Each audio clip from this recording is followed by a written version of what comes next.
I would love to like dive more into that, like depression and kind of trauma, because I think a lot of us are depressed and don't realize it. Like, Yeah. I'm a very vibrant person. I have a lot of joy, I have a lot of drive, and I'm like very externally facing. But I feel like were parts of me that were really hurting. And I didn't realize that. Like, how would you describe depression, or how people like, yeah, hold on to their traumas? Well, I think, I was watching the news earlier today, which is, it's an adventure all its own, right? Yeah.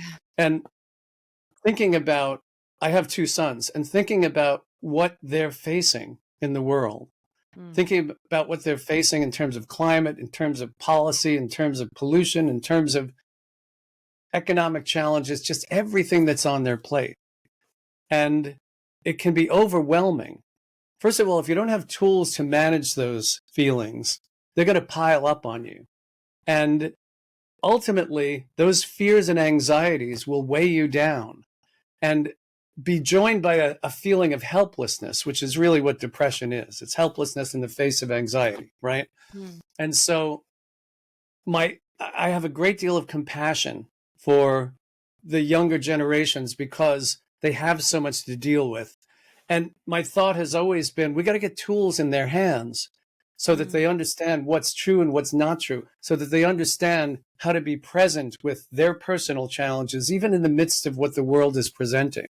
Because I think if you focus on the ground around you, if you focus on what issues you're dealing with, you're going to stand a better chance of managing your way through.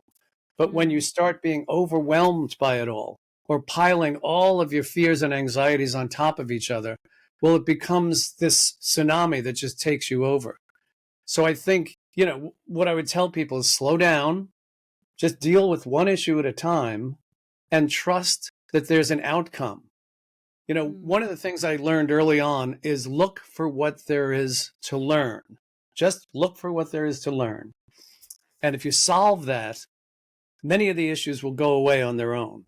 Mm. Again, that's why, we have I think that we have a program in the school now, right? Mhm. That we're Yeah. teaching kids this process.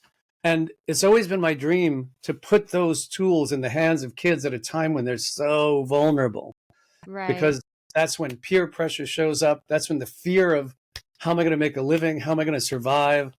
The isolation, the loneliness, the depression. That's when these tools really count. And if you can build habits of managing your issues early on, those are going Mhm. to be lifelong habits. See, Mhm. we come to it as adults and we have to integrate those habits, and it can be a little harder. It can be a little more difficult. But Right. for them, if you teach them there are natural and easy solutions to the feelings and emotions you're going through, and here's how, well, Mhm. you're going to do a world of good. You're going to create better people and better citizens. Yeah, 100%. I mean, I love what you said about curiosity, essentially. Like, if you're consistently approaching your day to day with a sense of curiosity, you're inevitably like infusing more levity. There's not as much strain, there's not as much control.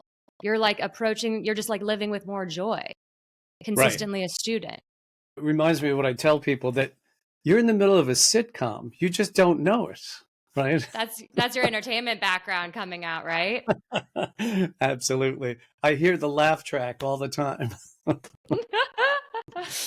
But it really is so powerful that you are approaching, schools and integrating paradox process into schools and supporting children at such a malleable stage, because that's really where, I mean, I talk a lot about the chakras, and I just feel like Mm, that's a stage where there's just such they're probably in like their solar plexus stage, their power stage, which I feel like that's just like what you really are healing and opening up at the core. So it's actually, you're working primarily with high school students, correct?